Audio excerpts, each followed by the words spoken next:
Hey you guys, it's Katie and Elisha from NowThatWe'reAFamily.com, and today we get to talk to you guys all about the 1,000 hours outside. This is kind of a buzz term. I feel like I've heard about it for a couple years, and I want to talk to you about the logistics of actually getting outside for 1,000 hours in a year. How that looks for our family when it comes to getting kids in and out of snow gear and things like that, especially during the cold winter months, because we can all picture the balmy summer walk in the evening and it's just fun and relaxing, but then it's like pouring down rain, 3 degrees outside. The weather's just less than ideal. How do you actually get hours in that environment? Yeah, I've been blown away with how seeking to get 1,000 hours outside has enhanced not just our kids' lives, but Katie's and my life as well. I have been so much more active this winter than I was last winter. I've spent so many more hours outside than I had last winter, thanks to us trying to get the kiddos outside for extra time this winter. And it's been such a benefit to my health and really to my mental well-being as well. So I'm really glad that we've incorporated this into our home and that we're planning to continue it for years to come.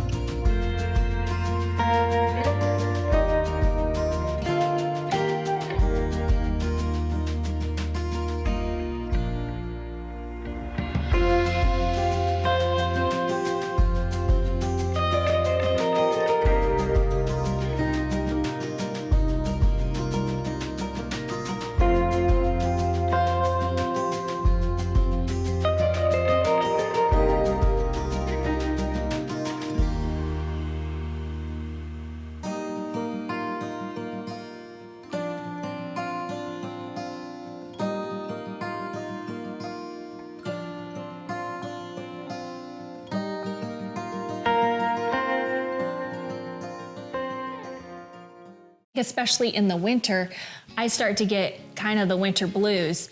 And when we go outside, that all goes away. And so it's been something that has been very, very helpful to me, even though the kids are technically the whole reason that we're doing this thing. Practically, if you're looking into starting this 1,000-hour outside journey, let me tell you guys where we are at in our journey right now. We're almost at 600 hours, and we started in September. Almost. It was August 25th, so we were like tail end of August. And so I'm really happy with that because right now it is, well, when we're filming this video, it's the end of January. You guys will probably see it in February. So hopefully we'll have our 600 hours done at that point. But I'm happy because we've made it through the hardest months of our year, weather-wise, here in the north. So November is just pouring down rain pretty much every day, give or take. And then the cold comes in December and the snow. And I didn't really know how to anticipate each, are we gonna be able to actually keep doing this? Or is there gonna be a period of time where this just isn't practical for our family? February and March, what can you throw at us? I think we've pretty much been out in all of it at this point. And oftentimes people talk about the seasonal blues or seasonal depression coming from not seeing the sun, and I'm sure that plays a role in it. But I think for me, I didn't realize it wasn't just the not seeing the sun, it was actually just not getting outside. Because even if the sun's not shining and it's overcast or it's snowing or it's raining, and I get outside and I go for a walk with the kiddos and we go outside and play, it changes my perspective so dramatically and brings so much energy and vitality to my body. So that has been a huge plus.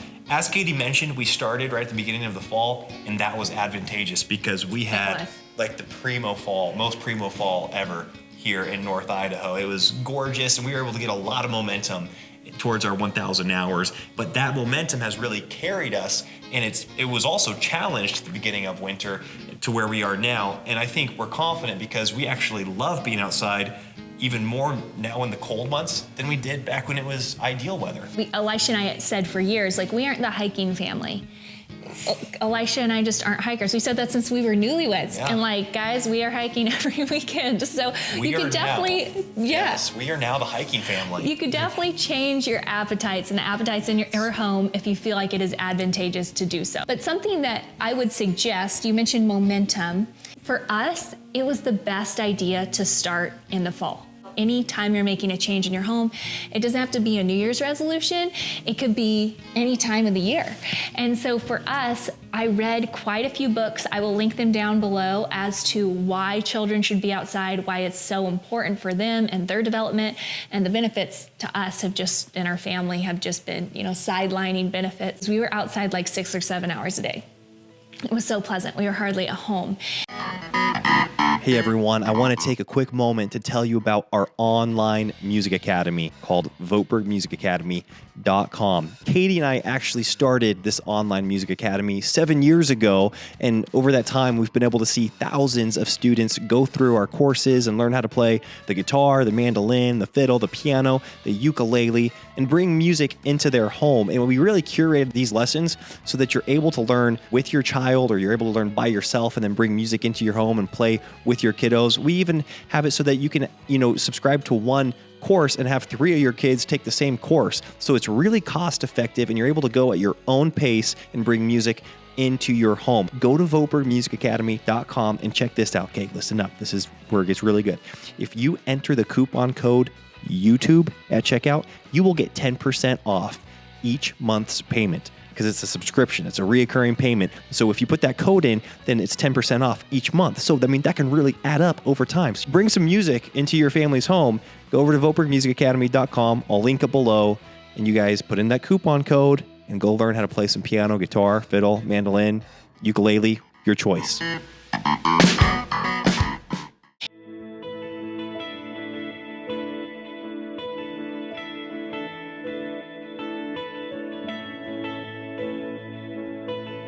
I think I would have felt discouraged if, like right now, say I'm only getting outside with the kiddos maybe an hour a day, and if they choose to go out other than that, like they might go out for an extra half hour or 45 minutes or 2 hours sometimes on their own, but I'm not out there with them for multiple hours at a time. And I might have been like really discouraged, just like working these little tiny check marks and been like, we're never gonna get this 1,000 hours, and throw the baby out with the bathwater. And feeling like, you know what, we aren't gonna make this harder than it needs to be. I'm not gonna be out for 3 hours a day in 3-degree weather.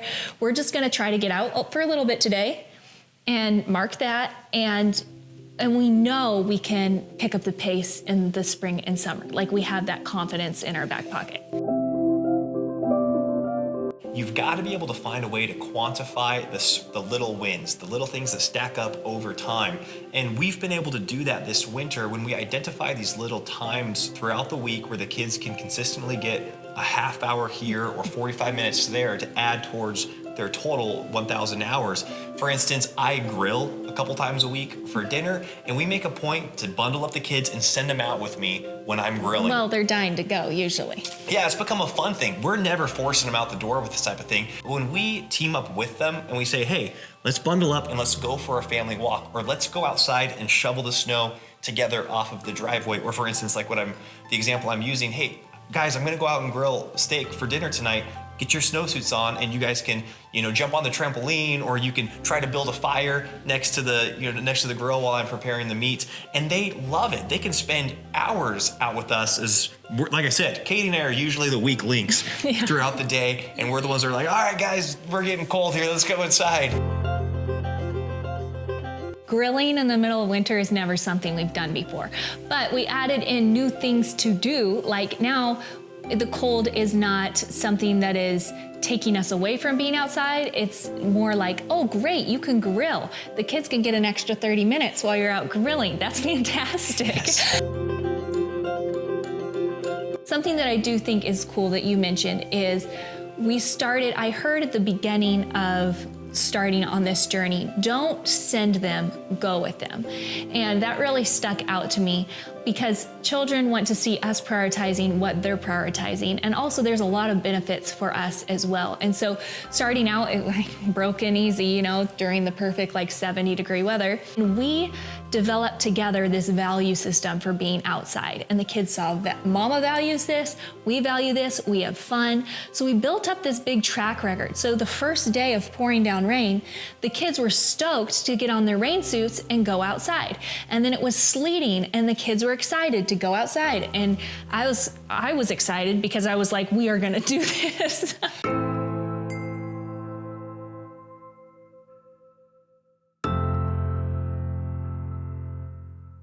I would go out there with them, and now there will be 4 days that go by where I haven't gone out with the kids because they just crave it so much. They get on their own snow gear, they go outside on their own, and what I notice is I really start to suffer. And I start to be like, I need some fresh air, I need to go outside. Now it's an appetite for them. It's not something that they resent or resist because it was something that was fun. It was something that Mama participated in. And so I have been out a lot less than they have during these really cold months, but they're just craving it. They just want it, which is really, really cool. So much of that is dependent on what we're doing as parents and how we're leading out. Our kids spot hypocrisy so quickly in any area of life when it comes to, your biblical devotions and you're telling the kids to memorize scripture, but they don't see you in God's word. They don't hear you referencing scripture and meditating on it day and night. They'll sense that. Similarly, when it comes to things like getting outside and playing as a family, if they see us, like Katie said, preaching it but not acting upon it, they're going to have this resistance to it. Do kids need to obey? Of course they need to obey. And there comes times where we need to send them outside in order to clean up before guests are coming over, and they do it out of obedience. But in order to keep this positive outlook on outside time, it's crucial that Katie and I lead by example and we do it with them rather than sending them out and pushing them away.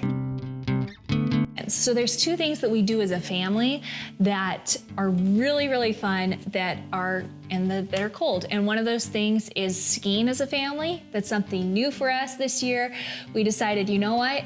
It's a win if we're just out there for 6 hours, and if someone learns to ski, that's a bonus. I mentioned before that 6 and under are free on our mountain, so this is not like a bazooka expense in order to be able to kind of do this child experiment. But that's just such a fun time for us to go out and be on the mountain, and it's really special. And then the other thing we do is we do a family hike every Sabbath.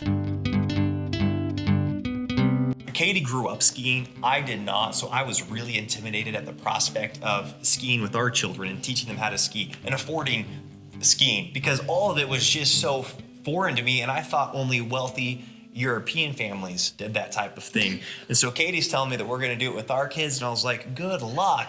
But I've been blessed by how enjoyable it's been and affordable it's been to ski with our kiddos, especially going into it with the mindset of, one, we're together as a family and we want to build memories and make memories and increase our relational equity, as I've said before. And then 2, we're just clocking hours towards the 1,000 hour mark. And so if it takes you all day to get down the bunny slope, it's actually not that stressful for me because we're outside that whole time and everybody's getting fresh air and everybody's clocking hours towards 1,000 hours. So that helps with the overall attitude and mood towards learning something new like skiing that could otherwise, be extremely stressful.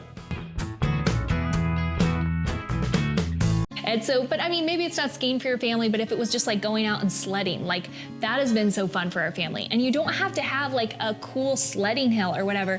What we do is, and again, you notice these things when you're out walking in your neighborhood. If you're out walking in your neighborhood, you don't know all the cool things that your neighborhood has. We just keep finding new things.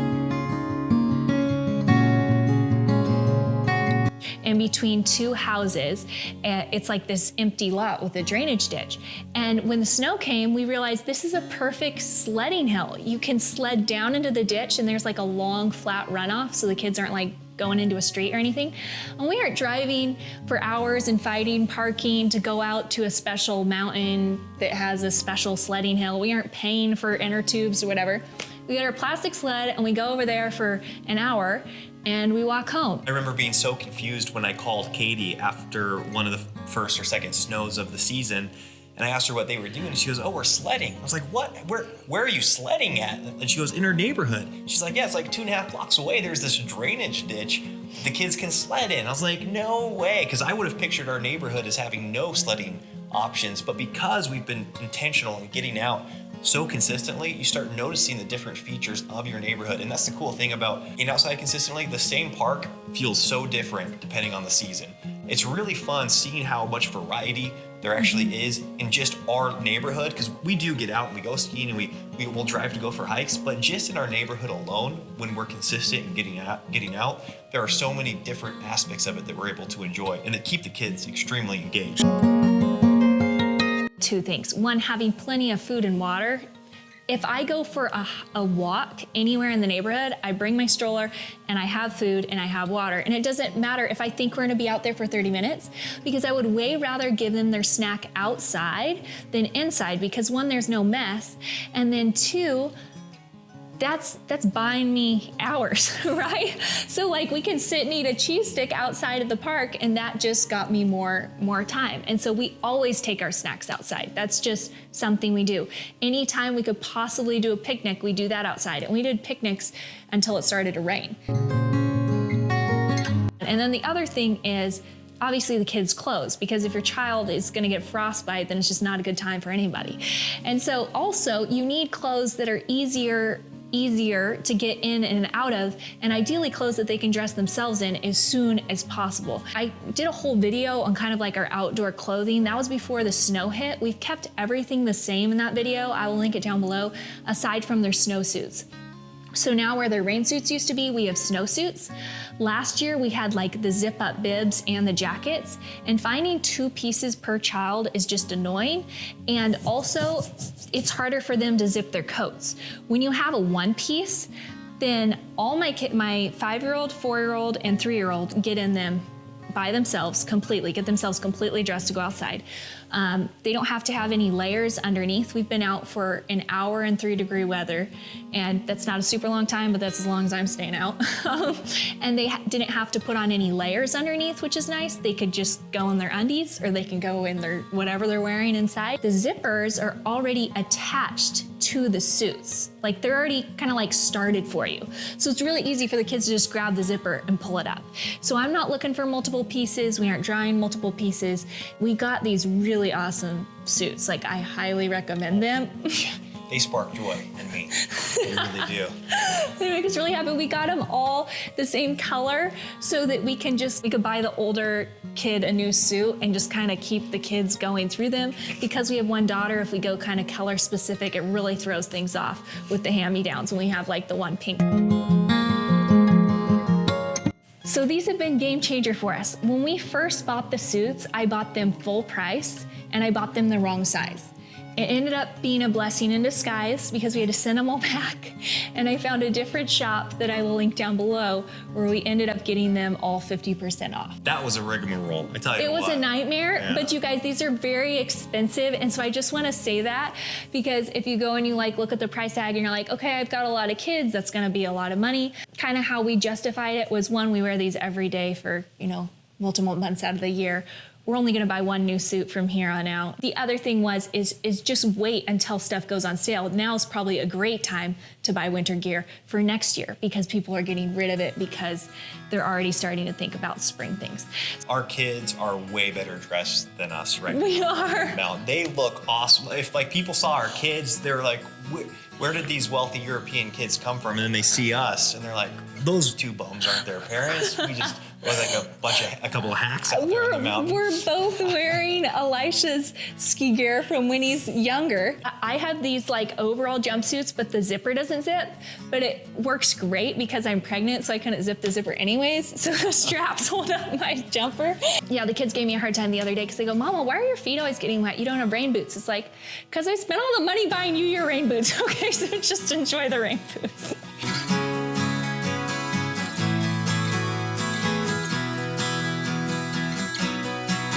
As we've mentioned in our Sabbath video, we make a point to every Saturday go for a family hike, and that always buys us a chunk of hours. Last Saturday, what was it, 13 degrees? Well, it was 13 degrees, and we clocked 3 hours. 3 hours, 3 full hours outside as a family, and it was so rewarding and so enjoyable, and it brought so much life to our overall home. Again, we're doing this together as a family. We're clocking the hours, just changing my mindset from are the kids learning something outside, or are they playing nicely outside, or are we doing whatever outside, to just are they clocking hours, has made those hours actually far more productive. It's funny how like when you lower your expectations to just, okay, it's a win if we get outside. Similarly, being together as a family, it's a win when we're together as a family. Then from there, you're able to find productive things to do or life-giving things to do when you just commit to that lower standard, that lower level goal. Obviously, we're talking about the cold and the winter months because those are our toughest seasons here. In the summer, we do get maybe a week here or there with over 100-degree days, but we don't have a ton of humidity. So it's not like it's in Texas or in some states where it's like summer is gonna be your hardest time to get outside. For us, our go-tos are we do have a lot of water around here, so we spend a lot of time at the river, we spend a lot of time at the lake. We go for a lot of bike rides as a family on like shady paths. And the nice thing about a bike ride that's different from a walk is you get the air blowing in your face. And so that's something that actually keeps you a lot cooler is our decisions to go for bike rides instead of walking. If you want to give your kids, if you want to give yourself many hours outside, just get a trampoline. The kids spend hours on that thing. Rain, Yes. snow, shine, hail, all of it. They do. They love the trampoline. And I will say this, we don't have a net around our trampoline. And I grew up with I grew up with like multiple trampolines. And so we didn't have the nets because we could jump from one to another kind of thing. And I will say, I guess when the net's on the trampoline, it seems a lot more like this is your little box, you have to play in it. When it's off, I feel like the kids are just like, they go out a ton more. Yes. I will just say that. Yes. Okay, so obviously you gotta pick your like safety risk, whatever. Our kids like to jump off stuff onto the trampoline, so we aren't like totally appropriate, I guess, with our trampoline use safety-wise, but it's a very open-ended to them as far as a play structure. That's right. So maybe they'll like, if you are in a hotter climate, then that is your time of year where you're getting like 1 hour a day and it's in the evening or the early morning or something like that. It doesn't have to be 3 hours every single day, no matter what. Obviously, you're gonna have sick days, you're gonna have, stuff happen in there. Just the whole concept of like, did I get outside today? Your body realizes if you didn't get outside that day. I like that. I like that I realize if I didn't get outside during the day. Our bodies are not supposed to be climate controlled all the time. Like it's healthy for us to sweat, it's healthy for us to shiver, it's healthy for us to like balance with the temperatures, and at least in first world countries, we can get very used to just living in climate controlled environments all the time. Even things like it's healthy for our eyesight to like go out and have to deal with real sun and have to squint and like have our eyes adjust and all that stuff. Folks, if you're getting 1,000 hours in outdoors, what does that mean? If you're clocking 1,000 hours outdoors with your children this year, I would love to hear some of the fun hacks you've discovered along the way. So please leave those in the comments below, because we're loving this journey, but we're always open to new fun ideas for how to get outside and spend more time together as a family in the great outdoors. If you guys enjoyed this video, Katie, what? 2 things. Okay. Give it a thumbs up, hit the subscribe button, and now you make sure that you can see us every Thursday. Talk to you next week. Bye-bye. Bye.